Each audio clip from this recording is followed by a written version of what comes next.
Sur sollicitation de la direction Hygiène, Sécurité et Environnement de Aix-Marseille, l'IMT Minales a développé un scénario d'exercice de crise incendie de forêt sur le site de Lumini, situé à l'interface Habitat-Forêt au sud-est de Marseille. Donc, cet exercice nous a conduit à dérouler un événement incendie de forêt particulièrement important et qui met en difficulté les différentes structures du site avec une nécessité d'évacuer vers des zones de confinement à l'intérieur du site universitaire avec toutes les complexités que cela peut générer.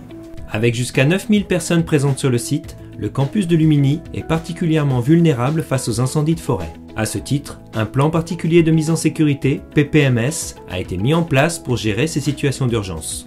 La cellule de crise du PPMS regroupe les directeurs, responsables ou représentants des établissements qui composent le campus universitaire scientifique et technologique de Lumini, Custel, du Crous et de Grand Lumini Technopôle. Cet exercice est l'occasion pour ces nombreux acteurs de se coordonner autour du PPMS pour gérer l'incendie de forêt simulé. Nous sommes le mercredi 9 septembre, il est 14 h et un départ de feu a été signalé au nord-ouest du campus. Ce dernier est potentiellement menaçant pour le site, la cellule de crise est mise en place.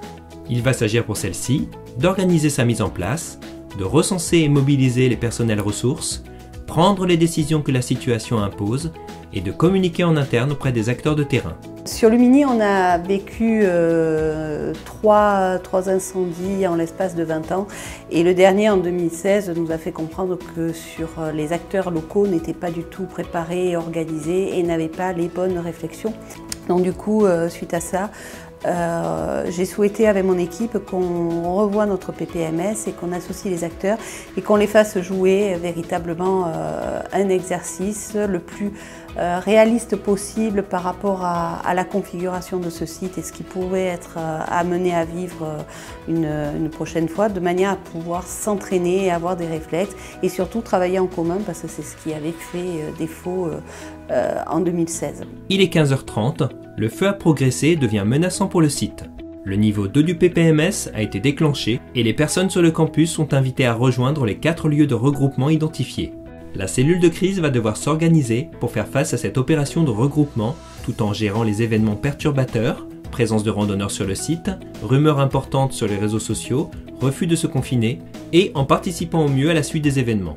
L'observation des participants est effectuée en salle par un observateur dédié et également dans la salle d'animation. Ces retombées d'informations vont permettre d'alimenter le débriefing à chaud qui sera axé sur plusieurs thèmes dont le partage de l'information, l'anticipation et la prise de décision. Les points difficiles, c'était que tout le monde soit vraiment dans l'exercice. J'ai trouvé qu'il y en avait qui arrivaient plus facilement à rentrer dedans que d'autres. Et aussi, ce qui est compliqué à gérer aussi, c'est les personnalités des gens. Il y a des personnalités différentes, donc il y a des gens qui paniquent vite, d'autres qui paniquent moins vite, certains qui prennent conscience de ce qu'ils doivent faire, d'autres moins. Et là aussi, du coup, moi, mon rôle, c'est me mettre en retrait par rapport à ça, parce que le but, c'était qu'eux s'entraînent beaucoup. Donc c'était compliqué. Après, je pense que ça sera utile et on va vraiment avoir un retour d'expérience de ça, de savoir justement ce sur quoi on doit encore travailler. Cet exercice de gestion de crise a été l'occasion pour les nombreux acteurs qui participent au plan particulier de mise en sécurité de vivre ensemble une expérience de gestion de crise et d'identifier les marges de progression de leur organisation. Il va s'agir maintenant de capitaliser sur cette expérience pour définir une stratégie d'optimisation de gestion de crise et mobiliser de nouveaux acteurs au travers, par exemple, d'un prochain exercice de gestion de crise de plus grande ampleur, mobilisant notamment les acteurs de terrain. J'ai bien aimé dans la préparation, c'est que finalement c'est un scénario monté pour nous à partir de nos propres documents, notre propre vécu, de ce qu'on a envie de tester et non pas un exercice sur table applicable à tout le monde dont on sort avec pas grand chose. Donc de ce point de vue là, je trouve l'exercice très réussi. Je ne connaissais pas le scénario, je l'ai découvert. Je pense que tout le monde s'est immergé et a joué vraiment le jeu.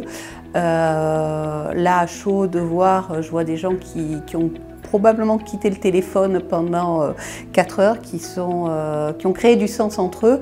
Certes, ça va poser beaucoup de questions, beaucoup d'interrogations, mais on est rentré dans une dynamique et ça va donner envie de faire un exercice plus poussé, avec plus grandeur nature.